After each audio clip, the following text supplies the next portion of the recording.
So next topic is advantages of divisional structure. Divisional structure की हमने बात उस दिन भी कर ली थी. It is a structure in which the different divisions are made on the basis of different products to be produced, and this type of structure is more suitable if the company is a multi-product company. ज़्यादा बना रही है product. जहाँ हमने example भी Samsung की ली थी, हमने एलजी की एग्जांपल ली थी, जहाँ पे नंबर ऑफ प्रोडक्ट्स जो है वो ज़्यादा है. उसके हमने इसका मीनिंग डिस्कस कर लिया था. Now will discuss its advantages. Right. Number 1, it helps to concentrate on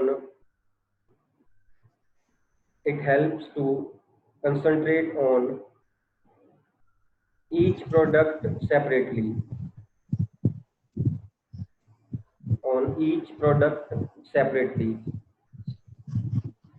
जैसे हम सैमसंग की बात कर रहे थे, एक suppose Samsung is there, again same example, television बन रहे हैं, रेफ्रिजरेटर बन रहे हैं, मोबाइल फोन है, देन वॉशिंग मशीन है, because each product has its own head. एक का एक यूनिट का एक हेड है, तो that head is responsible for the success और failure of that unit. It means every head can concentrate on its own product. जो टेलीविजन का हेड होगा वो सिर्फ टेलीविजन पे ही कंसंट्रेट करेगा. मोबाइल फोन का होगा, मोबाइल फोन पे ही वो कंसंट्रेट करेगा. उसको दूसरे प्रोडक्ट्स के साथ कोई उसको लेन देन नहीं. Second is it ensures the steady growth of each product line. Sir line repeat करना. हाँ जी. It ensures the steady growth of each product line. Each product line मतलब से मैं टीवी के लाइन की बात कर रहा हूँ. टेलीविजन में various sizes are there, various products are there. अब टीवी में स्मार्ट टीवी भी है, टीवी में एंड्रॉइड टीवी भी है, टीवी में प्लाज्मा टीवी भी है, टीवी में वो कर्व्ड टीवी भी है, सारा कुछ है. Product line. और हर प्रोडक्ट में आगे उसके साइज भी होंगे. अगर वो सपोज एंड्रॉइड टीवी है मान लेते हैं, तो उसमें डिफरेंट साइज होंगे. This is product line. Study growth of product line means कि यहाँ पे हेड एक है, उसमें सिर्फ अपने ही जो पार्ट है, अपना ही जो प्रोडक्ट है, अपना यूनिट है, उसके बारे में सोचना है. It gives rise to steady growth of the product line of that particular product. Next is it ensures maximum use of specialized skills. Ensures maximum use of specialized skills.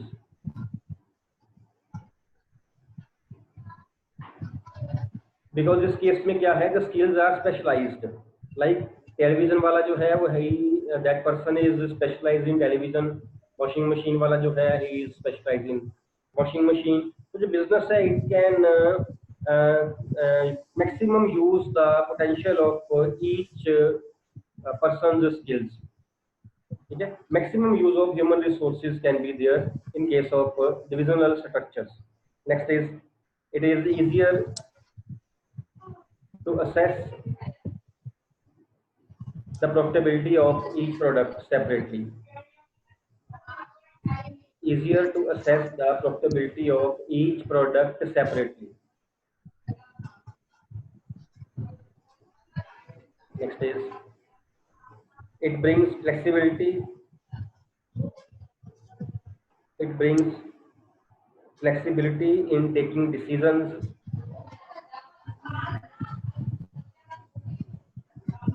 By giving freedom of action to each division. Brings flexibility in taking decisions by giving freedom of action to each division. Means each division is independent in itself. हमने उस दिन की line लिखी थी, every division is a semi-autonomous unit. Means it is an independent unit. The head जो भी उस department का, उस डिवीजन का हेड है, he is wholly responsible for the success and failure of that product. It means he has all the powers to take the decisions. And last point of merits is it is easy to fix the responsibility It is easy to fix the responsibility in case of deficiency.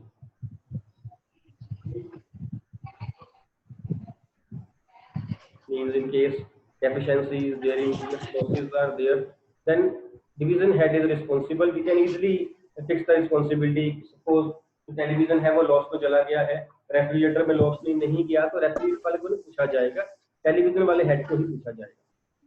Then is disadvantages. Number one, there is duplication of different functions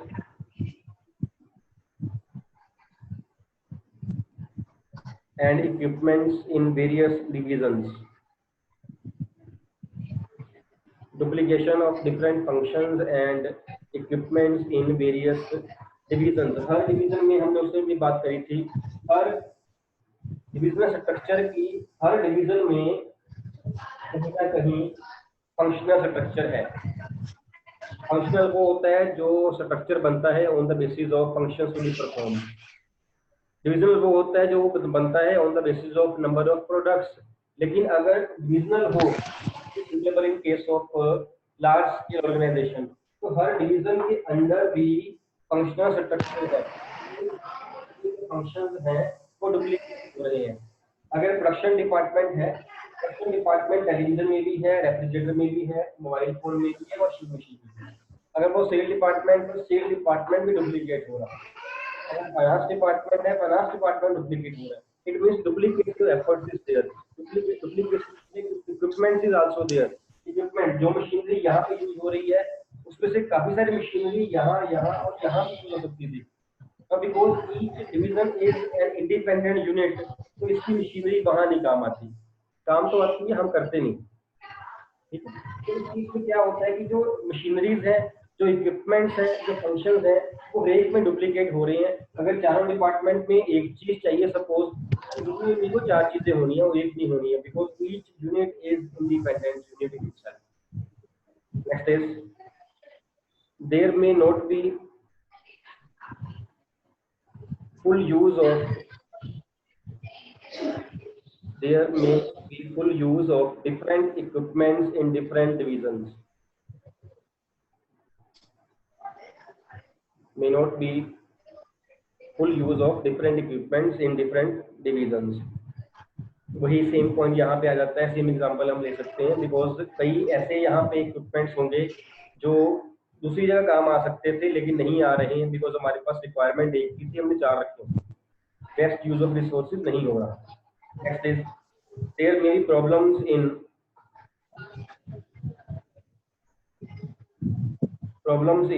controlling the various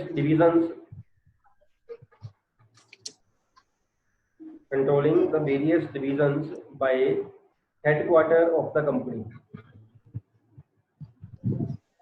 headquarter अब यहाँ पे CEO की बात कर रहा है, because यहाँ पे जो है वो सीईओ बैठा हुआ है. सीईओ ने टेलीविजन भी कंट्रोल करना है, उसने रेफ्रिजरेटर भी करना है, उसने मोबाइल फोन भी करना है, उसने वॉशिंग मशीन भी करनी है. इसके अलावा अगर प्रोडक्ट हो उसने वो भी करना है. उसके लिए डिफिकल्ट हो सकता है, because the business is at very large scale. And it increases the cost of management.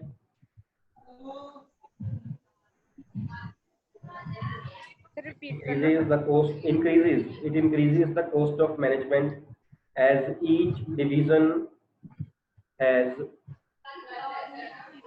its own team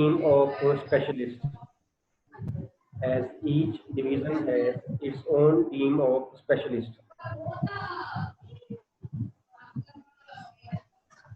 Because हर एक के पास ज्यादा ह्यूमन रिसोर्सेज हैं और वो है भी स्पेशलिस्ट. इट मीन्स उनको सैलरी जो हम पे कर रहे हैं वो ज्यादा होगी, तो बिजनेस के लिए कॉस्ट ऑफ मैनेजमेंट जो है अल्टीमेटली वो इंक्रीज हो जाती है, which can be harmful for the profit margin of the business. And last point is it is not suitable for small and medium sized companies. It is not suitable for small and medium sized companies. Small and medium size, या इसको हम साथ में एक और point भी add कर सकते हैं, for those companies who are producing only one product. सिर्फ एक प्रोडक्ट जो है वो कंपनी जो बना रही है उसके लिए सूटेबल नहीं है। Fine, these are the demerits of divisional structure. So the next topic is delegation of authority. Delegation of authority. Authority क्या होती है? Will tell me. Authority. Meaning of authority. 1, 2.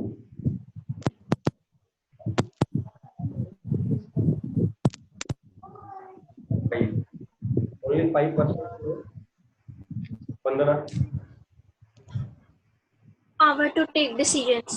Yes. Authority is power to take decisions. Authority is power to get the work done from the subordinates. That is the authority which flows upwards or downwards. Downwards. Authority flows downwards. CEO is authorized to get the work done from department head. Department head is authorized to get the work done from manager. Manager from supervisor. Supervisor from work. Authority flows downwards. Delegation means will tell delegation. Navjot. Sir जो group of people choose किए होते हैं decision लेने के लिए किसी भी organisation. दोबारा बोलना बेटा, एक बार फिर बोलना, क्या कह रहे हो? Sir people group of people who are taken for taking decisions. यहाँ पे हम डेलीगेशन का नाउन नहीं यूज कर रहे हैं, उस डेलीगेशन की बात नहीं कर रहे, एज अ नाउन नहीं यूज कर रहे हैं हम, यहाँ अथॉरिटी के रिलेशन में ही बात कर रहे हैं, हम एज अ वर्ब यूज कर रहे हैं। चलो The transfer of exactly, Tanveer transfer करना। डेलीगेट अथॉरिटी करना मतलब अथॉरिटी को ट्रांसफर कर देना। Delegation of authority means downward transfer of authority. अब सुपीरियर जो है, सुपीरियर के पास बहुत सारे काम है, तो सुपीरियर के पास से 5 काम है करने वाले, और 5 काम में से 2 काम ऐसे हैं जो किसी और को दे सकता है, और बाकी 3 काम पे ज्यादा कंसंट्रेट कर सकता है जो कि उसके लिए ज्यादा इंपॉर्टेंट है, जो कि और नहीं कर सकता। उसने क्या किया, 2 बंदों को 2 काम दे दिए, किसको दे दिया, किसको दे दिया, अब वो 3 जो है वो खुद कर रहा है। ठीक, इसने सिलेक्टिव बेसिस पे दिया, जो इस बंदे को काम दिया है, इसको काम दिया, इसकी कैपेसिटी देख के, इसकी कैपेबिलिटी देख के काम दिया गया है, that is delegation of authority. इसके बिहाफ पे ये पर्सन काम कर रहा है, सपोज सीईओ के बिहाफ पे ए और बी, ये 2 पर्सन काम कर रहे हैं, फर्म में और बंदे भी थे, उनको नहीं दिया गया, सिर्फ ए को दिया गया है या बी को दिया गया है, मींस सिलेक्टिव बेसिस पे जो काम दिया गया है, that is the delegation of authority. ठीक, हम और डाउनवर्ड ट्रांसफर अथॉरिटी की बात करते होते हैं कि transfer authority to the next, हमने एक पढ़ा हुआ है principles of management given by Henri Fayol, याद है किसी को? डाउनवर्ड ट्रांसफर ऑफ अथॉरिटी, उस टर्म को क्या बोलते हैं? Downward centralization and decentralization. Centralization. Principal name is centralization and decentralization, and the term which I am discussing here, that is decentralization. What is decentralization? कि यहाँ पे सपोज मिडिल लेवल मैनेजमेंट है, इसके नीचे लोअर लेवल मैनेजमेंट है, middle level management ने lower level management को अपना सारा जो है सारी लोअर लेवल मैनेजमेंट को लेने के लिए पावर दे दी।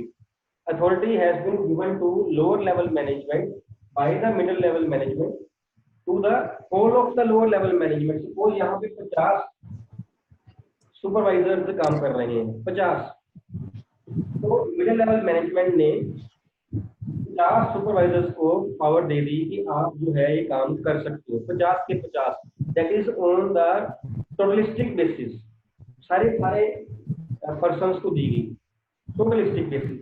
जो डेलीगेशन है that is not totalistic basis, that is utilistic basis, एक पर्सन को दी गई। सपोज यहाँ पर 50 बंदे थे काम करने वाले, 50 में से वो सिर्फ एक काम ए को मिला, एक काम बी को मिला, बाकी 48 को नहीं मिला। जो ये वाला प्रोसेस है, this is delegation.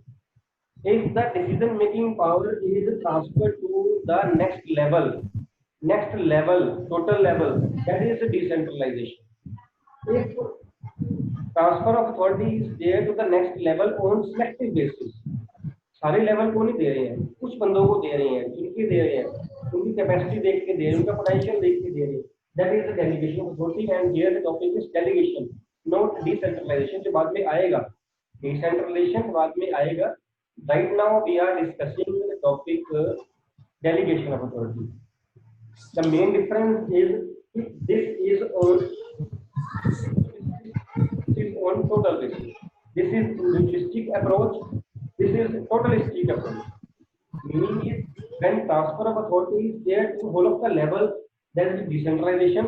But delegation is transfer of authority to the subordinate on selective basis, not whole of the level, not all the employees at that level, but selective employees at that level. That is the delegation of authority. I hope I am clear.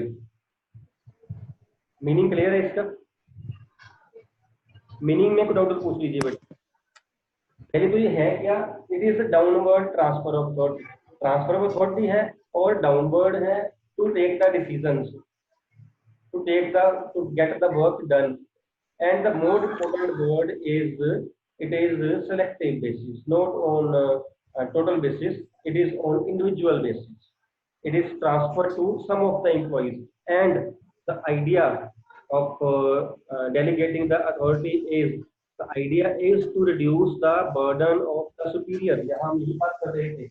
उसके पास 5 काम है, वो 5 कामों को अच्छे से कर नहीं पा रहा है जो मैनेजर है. उसने क्या किया? उसने 2 काम अपने नेक्स्ट लेवल पे सबऑर्डिनेट्स पे उनको डेलीगेट कर दिए. अब वो खुद 3 कामों पे कंसंट्रेट कर रहा है. तो उसकी जो डिसीजन मेकिंग पावर है उसकी जो ट्रांसफर कर दी, उससे क्या हुआ? उसकी खुद की जो एफिशिएंसी है वो बढ़ गई. इट इज कंपल्सरी टास्क, ये करना ही पड़ता है. Every manager has to delegate the authority, has to delegate the authority. हम बड़े बिजनेस की बात कर रहे हैं, इसके बिना काम नहीं चलेगा. Because every manager can't, no manager can do any work by all the works by himself. अपने आप नहीं कर पाएगा सारे काम, कहीं ना कहीं डेलीगेट करना ही पड़ेगा. सीईओ जो है बिजनेस का, हर डिपार्टमेंट का ध्यान नहीं रख सकता, हर डिपार्टमेंट हेड का ध्यान रख सकता, हर मैनेजर का, हर वर्कर का, हर फोरमैन का ध्यान रख सकता. उसको अपनी अथॉरिटी को डेलीगेट करना ही पड़ेगा. बिकॉज जो सीईओ है वो हेड है, उसको और काम भी करने हैं जो डिपार्टमेंटल हेड नहीं कर पाएंगे, जो मैनेजर्स नहीं कर पाएंगे. वो काम सीईओ के ही है. बिकॉज सीईओ ने अपने काम पे कंसंट्रेट करना है, इसने वो कुछ अनइम्पोर्टेंट से काम उसने जो है वो आगे अपने डेलीगेट कर दिए. I hope I am clear, है ना? बस किए उसने जो है वो सिलेक्टिव बेसिस पे किए हैं तो वो डेलीगेट है, डेलीगेशन है. अगर वो करता टोटल अप्रोच के हिसाब से तो वो डिसेंट्रलाइजेशन होती. यहाँ हम डेलीगेशन की बात करते हैं. डन? मीनिंग क्लियर है? करना क्यों है? रीजन क्या है करने का? कौन बताएगा मेरे को? To reduce the burden on superiors. To reduce the burden on superiors. Yes. To reduce the burden so that the superior can concentrate more on his core competency, so that the objectives of the organization can be achieved efficiently and effectively.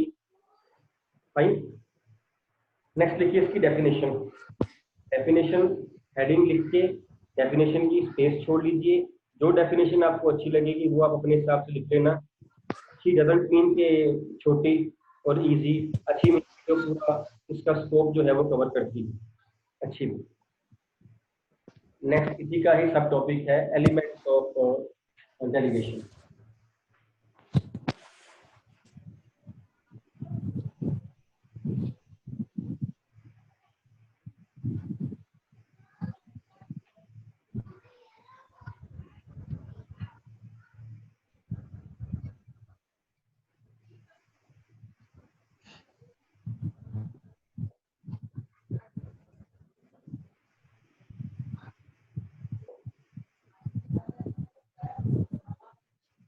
Elements of delegation. 3 elements are there. One is authority, second is responsibility, and third is accountability.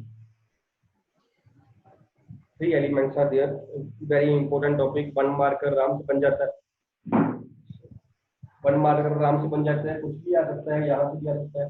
3 marker बन जाता है, name और 1 line में explain करिए. 4 marker बन जाता है, इसे एक्सप्लेन करिए, इनको एक्सप्लेन करिए. 6 मार्कर भी बन सकता है. पूरा स्कोप है 1 to 6 मार्क, कहीं भी जा सकता है टॉपिक. तो फर्स्ट ऑफ ऑल इसी को एलिमेंट्स बोलते हैं, इसी को कंपोनेंट्स भी बोलते हैं. Components of delegation of authority भी यही इसी का नाम है. First of all we will discuss the term authority. Authority के बारे में हमने अभी बात करी. Authority is the power to take decisions or power to get the work done from the subordinates. It flows upwards or downwards? Downwards. Downwards. Yes, authority flows downward. Authority जो है it enables superior to command his subordinates to get the work done out of his subordinates. For example, authority to spend money. जैसे हम वो याद होगा आपको +1 में हमने कैश बुक में पेटी कैश की थी, याद है पेटी कैश बुक? Yes, sir. पेटी कैश बुक है। पेटी कैशियर को क्या अथॉरिटी दी हेड कैशियर ने कि आप ना ये वाला 2-5-10 हज़ार रुपया छोटे मोटे खर्चे आप करते रहना, that is delegation of authority. क्योंकि जो हेड कैशियर है वो बड़ी बड़ी अमाउंट्स खर्च कर रहा है, वो 50-50, 100-100 रुपए के लिए वो उसको हम बोदर नहीं कर सकते, मिस्टेक होने के चांसेस बढ़ जाएंगे। उसके लिए हम क्या करते हैं, ये पॉइंट है पेटी कैशियर कि आप खर्चे छोटे मोटे जो खर्चे हैं ना वो 50-100, 200 रुपए वाले वो आप करते रहना, या 5,000 रुपया या 10,000 रुपया रख लीजिए। It means the head cashier has delegated the authority to the petty cashier कि आप ये खर्चा कर सकते हो। Delegation to spend the money, delegation to hire the employees. Employees hire करने के लिए सीईओ ऑनर है कंपनी का, सीईओ ने अपनी अथॉरिटी ट्रांसफर कर दी डिपार्टमेंटल हेड को कि आप सेल डिपार्टमेंट के हेड हो ना, आप देखो सेल डिपार्टमेंट में आपको कितने पर्सन चाहिए, उनको खुद ही हायर कर लो। Delegation to hire the employees, delegation या authority to fire the employees also. Fire the employees भी उनको निकाल देना फॉर्म से, अगर वो ठीक काम नहीं कर रहे हैं तो उनको निकाल देना।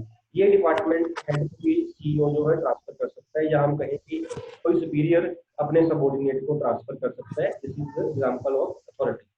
Next is responsibility. रिस्पॉन्सिबिलिटी क्या है? Responsibility, we can say it is a duty assigned to a person as per his position. जो उसकी पोजीशन है ऑर्गेनाइजेशन में उसके हिसाब से उसको ड्यूटी मिली हुई है, वो उसकी रिस्पॉन्सिबिलिटी है, क्योंकि उसने वो वाला काम अपने सुपीरियर के लिए करना है। He is obliged to do that work, whatever task has been given by his superior. He is obliged. So it is an obligation also कि उसने वो जो काम मिला हुआ है सुपीरियर से वो करना है, so that the objectives of the organization can be achieved efficiently and effectively. Fine? Is it clear? Then is third is accountability. Accountability means answerability of the final outcome. Answerability means who is answerable. Accountable means answerable. जो answerability है थोड़ी सी authority से अलग है। अब ये कैसे, हम एग्जांपल लेते हैं। तो आप याद रखना वर्ड आंसरेबिलिटी की अल्टीमेट किसकी आंसरेबिलिटी है। सपोज ये है डिपार्टमेंटल हेड। डिपार्टमेंटल हेड ने आगे मैनेजर को अथॉरिटी डेलीगेट कर दी और उसको बोला कि आप ये काम करवा दो। क्लियर यहाँ तक? I hope I am clear. Manager ने क्या किया, मैनेजर के पास भी काम ज्यादा था, मैनेजर ने वो काम जो था वो आगे एक सुपरवाइजर को दे दिया कि मेरे बिहाफ पे ये वाला काम जो है सुपरवाइजर साहब वो आप कर दो। उसको मिल गया। अब उस सुपरवाइजर ने काम गलत कर दिया। सपोज जो उसको बोला गया था उसने वो काम ठीक नहीं किया, उसने पैसे ज्यादा लगा दिए, उसने टाइम ज्यादा लगा दिया, उसने रिसोर्सेज की वेस्टेज ज्यादा कर दी, कुछ भी डेफिशिएंसी आ गई। सपोज ये किया किसने? सुपरवाइजर ने। करना किसने था? मैनेजर ने। मैनेजर ने करवाया किसने? डिपार्टमेंटल हेड ने। Departmental head. टारगेट अचीव नहीं हुआ, जब वो टारगेट अचीव नहीं हुआ या वो इफेक्टिवली अचीव नहीं हुआ, हम कह सकते हैं रिसोर्सेज ज्यादा लग गए, डिपार्टमेंटल हेड ने मैनेजर को रिस्पॉन्सिबिलिटी किसकी थी करने की? सुपरवाइजर की। सुपरवाइजर। अकाउंटेबिलिटी किसकी है? सुपरवाइजर की नहीं है, मैनेजर की है। मैनेजर की है। मैनेजर जो है वो डिपार्टमेंटल हेड को ये नहीं कह सकता कि मैंने तो काम दे दिया था उसने नहीं किया। तो डिपार्टमेंटल हेड बोलेगा फिर मैंने तेरे को क्यों दिया? अगर अकाउंटेबिलिटी उसकी थी तो मैं नहीं उसको देता, फिर आप बीच में क्यों हो? मैनेजर बीच में क्या कर रहा है? नहीं, जो डिपार्टमेंटल हेड है उसने मैनेजर से ही पूछना है, उसने सुपरवाइजर से नहीं पूछना। और जो इसको अथॉरिटी मिली है इसने अपने लेवल पे आके डेलीगेट की हुई है। आंसरेबिलिटी अकाउंटेबिलिटी मैनेजर की बन रही है, सुपरवाइजर की नहीं है। सुपरवाइजर की रिस्पॉन्सिबिलिटी थी काम करने की, but that was up to the manager only. Supervisor is not responsible for departmental head, उसको डिपार्टमेंट हेड ने काम नहीं किया हुआ। अकाउंटेबिलिटी जो है वो मैनेजर की ही रहेगी। यहाँ पे सीबीएसई में क्वेश्चन आया हुआ है, authority can be delegated but accountability can't be. लिख लो कहीं, क्वेश्चन लिख लिया करो। Authority can be delegated but accountability can't be, discuss this. तो यहाँ पे आप ये वाले एग्जांपल लेके साथ में पहले अथॉरिटी का मीनिंग देके फिर आप अकाउंटेबिलिटी का मीनिंग देके उसके बाद आप एग्जांपल ले सकते हो कि yes the statement is true, authority can be delegated like the authority given by the departmental head to the manager has been further delegated by the manager to the supervisor, but accountability lies with the manager only. Manager is answerable to the departmental head, he is accountable to departmental head. Supervisor can't be held accountable for the task done by him. ये इसका decision था जो उसने transfer किया हुआ है। अगर supervisor accountable departmental head के लिए बन जाए then there should be no place for the manager in the firm. फिर फर्म का मैनेजर हमने क्या करना है? मैनेजर तभी चाहिए कि आपने काम कराना है और करना है। Accountability lies with the manager only. यहाँ हम इनको नेम देके mister A, mister B, mister C आपके लिए करना इजी हो जाएगा। ये ना हो कि आप बार बार वहाँ पे डिपार्टमेंटल हेड लिखते रहो, बड़ा वर्ड है। एक बार लिखो suppose department head is A, manager is B, supervisor is C. The authority has been transferred, delegated to by A to B, and B has delegated to C. Still, the accountability lies with B only. So it is true that authority can be transferred, can be delegated, but that accountability can't be delegated. 3 या 4 marks में question आया हुआ है। Fine, किसी को doubt हो कोई तो पूछ लीजिए बेटा, डाउट कोई है तो पूछ लीजिए, otherwise the topic is over.